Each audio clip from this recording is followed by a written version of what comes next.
Hi ಎಲ್ಲರಿಗೂ ನಮಸ್ತೆ. ಇದು ಭಾನುವಾರದ ವ್ಲಾಗ್. ನಾನು ನಮ್ಮ ಅತ್ತೆ ಮನೇಲಿದ್ದೀನಿ. ಬೆಳಿಗ್ಗೆ ಬೇಗನೆ ಎದ್ದು ನಾನು ರವಿ ನಮ್ಮ ಅತ್ತೆ ಅವ್ರ ಅಕ್ಕನ ನೋಡಕ್ಕೆ ಹೋಗ್ತಾ ಇದ್ದೀವಿ. ಅವ್ರಿರೋದು ಕಿತ್ನಹಳ್ಳಿ ಅಂದರೆ ನೆಲಮಂಗಲ ರೋಡ್ ಹತ್ರ. ತುಂಬಾ ದೂರ ಅಂದ್ಬಿಟ್ಟು ಬೇಗನೆ ರೆಡಿಯಾಗಿ ಹೋಗ್ತಾ ಇದ್ದೀವಿ. ನಾನು ನಮ್ಮ ಅತ್ತೆ ರೆಡಿ ಆಗಿದ್ದೀವಿ. ಸ್ವಲ್ಪ ಸೇಮ್ ಕಲರ್ ಹಾಕ್ಕೊಂಡಿದ್ದೀವಿ. ನನಗಂತೂ ಅಕ್ಕ ತಂಗಿಯರಿಲ್ಲ, ಬಟ್ ನಮ್ಮ ಅತ್ತೆಗೆ 4 ಜನ. ಅವರು ಒಬ್ಬರು ತೀರೋದ್ರು. ಅವ್ರು ತುಂಬ ಒಳ್ಳೆಯವರಿದ್ದರು ಪಾಪ.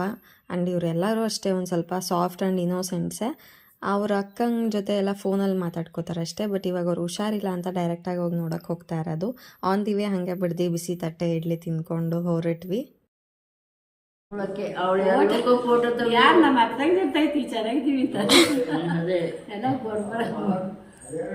ನೋಡ್ರಿ ಈ ಕಡೆ ಇಬ್ರು ನಾಗೇನ ಪಳ್ಳಿಗೆ ಹೋದಾಗ ಹಂಗೆ ಮಾಡಿದ್ಲು. ಒಂದು ಆಯಿ ಮರಿ ಸಿಕ್ಲಿ ತಗೋಬೇಕು ಅವ್ಳ ಫೋಟೋ.